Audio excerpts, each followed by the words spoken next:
I wanted to take a different spin on my hot topic presentation, take my own creative liberty on it. Could I very well be sacrificing my grade for the sake of creativity because I'm bored? Maybe. But either way, you're the one who has to sit here and watch it. And besides, I figured what better way to spend quarantine than dabbling in some of my old hobbies. So, here's my spiel.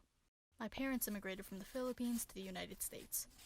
I grew up in a predominantly white suburb in the San Francisco Bay Area. You know, the Bay Area. Well, it's known for revolutions and stuff. You know, Harvey Milk, the Black Panther Party. Yeah, no, that's not quite where I'm from.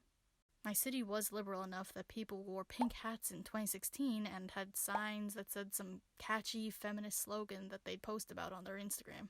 And then they went to press juicery and forgot all about what they were marching for. And don't get me wrong, that was probably the initial action that many of us took. Except the juice thing. I could go on about why juicing is a complete lie, but that's not what this video is about. Despite all the activism my peers did, it was clearly performative. There was this lack of awareness on everyone's part. While plenty of my friends scoffed at Trump's extreme anti-immigrant statements, build that wall, build that wall, build that wall, build that wall. I don't think anyone genuinely realized the extent to which immigrants were ingrained in the fibers of our society.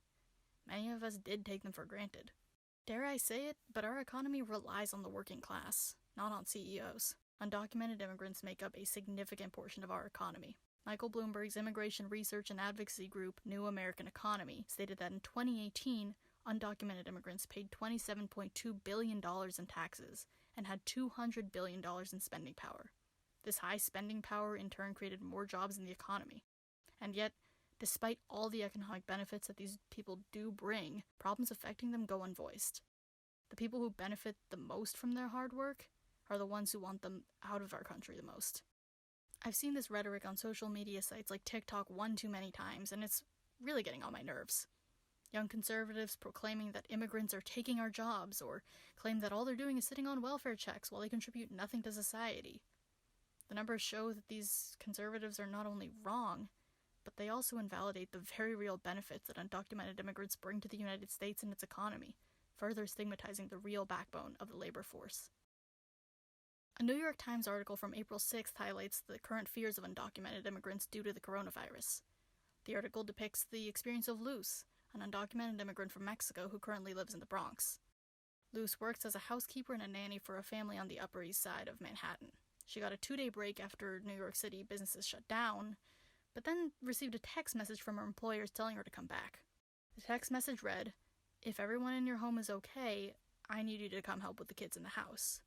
The article also states that her husband also lost his job, making Luz the household's sole breadwinner.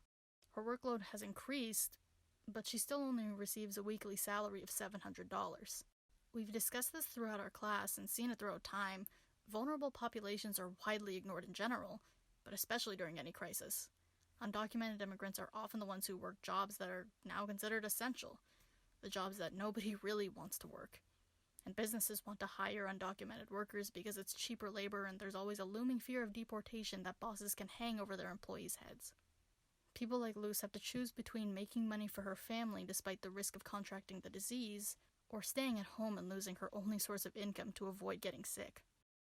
Neither option is optimal, and her legal status only makes the situation worse. Most forms of government assistance don't apply to undocumented citizens.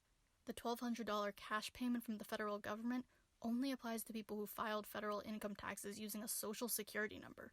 Undocumented immigrants don't qualify for getting a social security number and instead pay taxes with a taxpayer identification number, and therefore won't receive $1,200. Unemployment benefits are becoming more generous, but once again, undocumented immigrants won't be able to claim that either. It's the reason why the whole immigrants contribute nothing while receiving benefits for free argument just falls flat. As so many people brought up during their presentations, vulnerable populations are being hurt by the coronavirus more than anyone could ever anticipate. Instead of giving more attention to people who potentially won't see the end of this situation, we saw arguments for corporate bailouts, tax cuts to the airline and hospitality industries. But, as my favorite economist Robert Reich claims, the intended trickle-down effect that our administration is aiming for wouldn't happen. The rich just don't spend as much as the rest of us do. In short, the benefits that the rich would indirectly receive from any tax cut wouldn't reach the households of people like Luz. who, ironically, are the ones who mostly help stimulate the economy every day. My parents are considered essential employees, and genuinely for a good reason. And we're thankful because living in the Bay Area is ridiculous and we need to pay for this private school education somehow.